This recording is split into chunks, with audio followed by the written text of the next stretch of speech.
There's no denying that Chad Michael Murray was the Y2K hunk, with some of his most prominent roles being Tristan DeGray from Gilmore Girls, Jake from Freaky Friday, and of course, Lucas Scott from One Tree Hill. But as I was watching A Cinderella Story the other day, I couldn't help but feel that his character as Austin Ames definitely fell flat. Today, we're reminiscing on the 2004 classic and reflecting on the strange behavior from San Fernando Valley's cutest quarterback. Also, hi, I'm Angie. I talk about movies, TV, nostalgia mostly, which is why we're talking about a movie from 2 decades ago. I tried to wear blue in honor of Cinderella and her story. Hilary Duff's character loves the Dodgers for whatever reason. So yes, I did put a Dodgers hat on my Snoopy in the background. I hope you noticed. I'm really trying here. Sit down, stay a while. We have fun on this channel.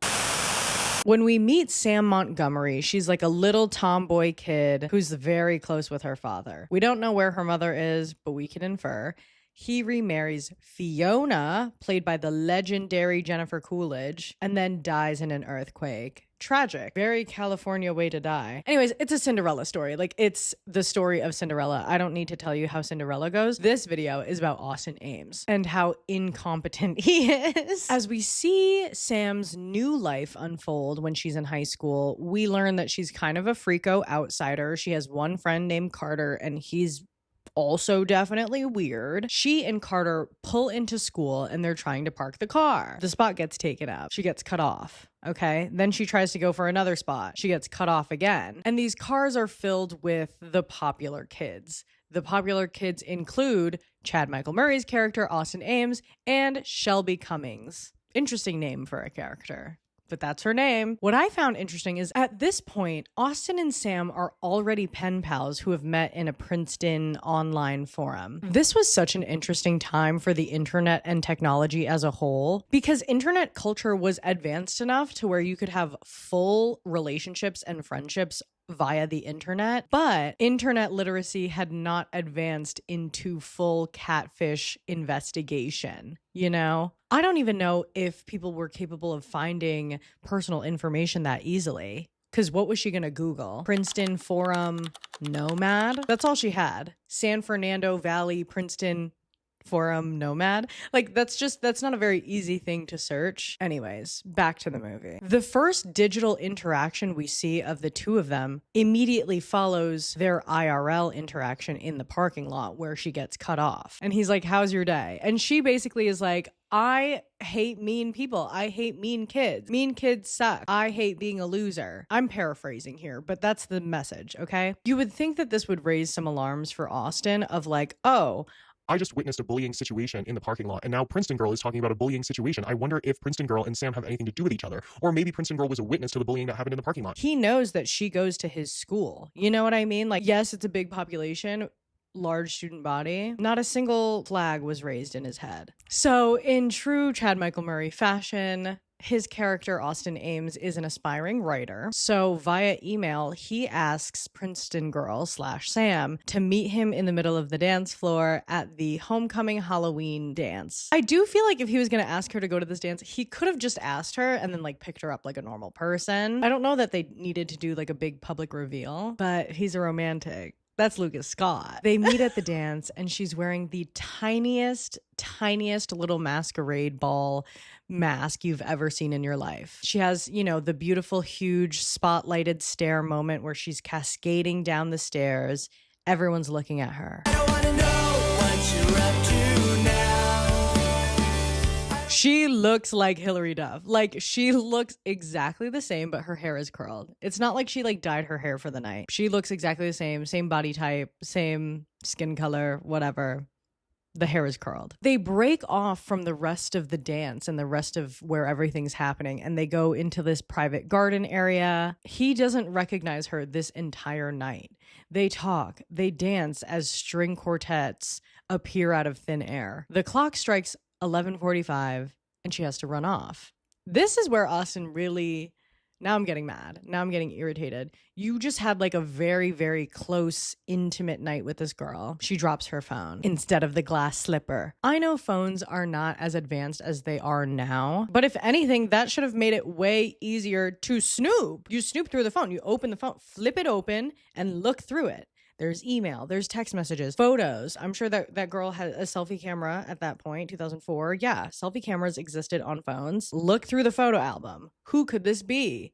Look at their contacts. When you see that the one contact is her freako friend Carter and her stepmom Fiona, who owns the diner, which he knows that she's diner girl, right? Like, he had the phone in his possession, and instead of going through the phone, he prints out flyers and puts them around the entire school. The flyers have an illustration of her on it. So you went to an illustrator. You described her in perfect detail, or at least the outline of her hair in perfect detail. But as you're walking through the hallways looking for the one, you can't recognize that she's right in front of you. They made eye contact. It's not like, oh, the school's so big that he wasn't looking. I just don't understand the logic. I don't think it was a smart decision to have it be her cell phone that she leaves instead of a glass slipper. It should have been literally anything else. So regarding Austin Ames, there's this whole how can you not recognize the girl that's right in front of you thing. This is like supposedly the love of your life. But also there's the whole you're a big baby who can't stand up for yourself thing. Do you remember the pep rally scene? Let me remind you if you've forgotten. Sam's evil stepsisters. Ugly stepsisters? Evil stepsisters? Anyway, her stepsisters get into her email and print out the email exchanges between Princeton Girl and Nomad. They give it to Austin's ex-girlfriend, who's like the head cheerleader, and the homecoming pep rally comes around. They are not only reading a direct exchange that they've printed out of these emails on stage in front of the entire San Fernando Valley community. We've got students, parents, teachers, everyone's there. They're reading these exchanges and also acting them out with full costuming.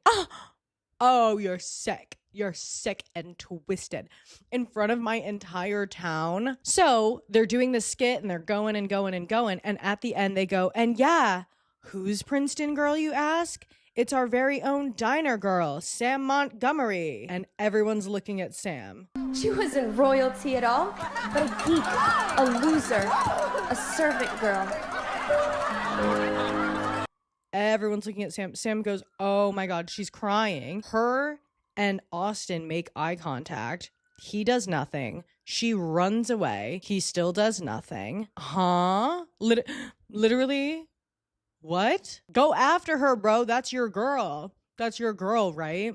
No. Does nothing. Sits there. Whole time dad's in his ear like this. Austin, what are they talking about? You're not going to Princeton. You're going to USC, right? You're going to USC. Play football. Says nothing to literally anyone. Says literally nothing to anyone. At this point, you're like, okay, he's caught up in the moment. There's a lot going on at this pep rally. Like, he's in a state of like fight, flight, or freeze, and he's freezing. But at some point, he's going to make the first move in making amends with Sam, getting a full understanding of like what's going on here. He's going to reach out to her. No.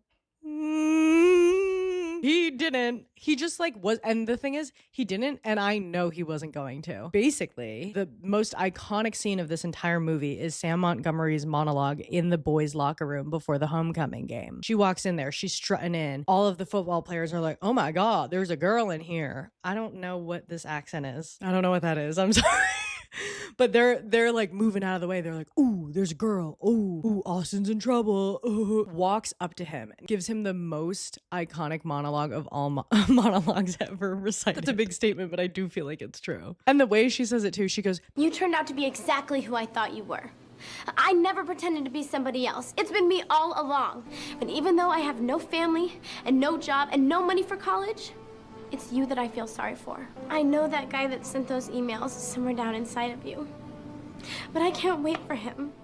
Because waiting for you is like waiting for rain rain in this drought. Useless and disappointing. And then walks away. Useless and disappointing. Okay? She does a little mic drop here.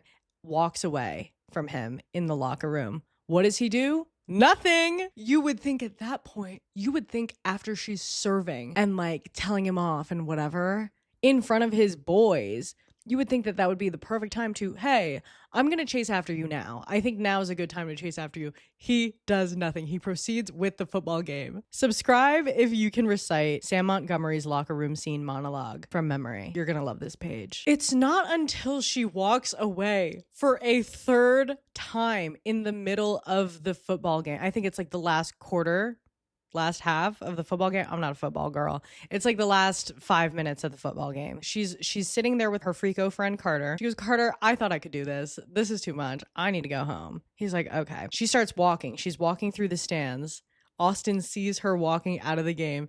Now he wants to be romantic. Now he wants to chase after his girl. Okay. Great finale. Great moment. It starts raining. Beautiful, stunning, amazing, romantic. Where was this energy not only an hour ago in the locker room, but 3 hours ago when I was humiliated in front of the entire town? I guess he made it up. He made it up by kissing her in front of the entire town. I guess. But my point being, stand up for yourself, nomad. You want to be a poet? Be a poet. You don't want to play football? Don't. It took you way too long to get there. It took you the character growth and development, it wasn't enough for me. Here are my closing thoughts. Austin Ames did not deserve Sam Montgomery. In fact, I don't think he cared whether she lived or died. Nomad, you suck, and you deserve to work at the car wash with your father. That was a hyperbole. I don't mean that. Anyway, like this video if you liked this video, and let me know in the comments what movie you would like for me to review next. I love you so much. Bye.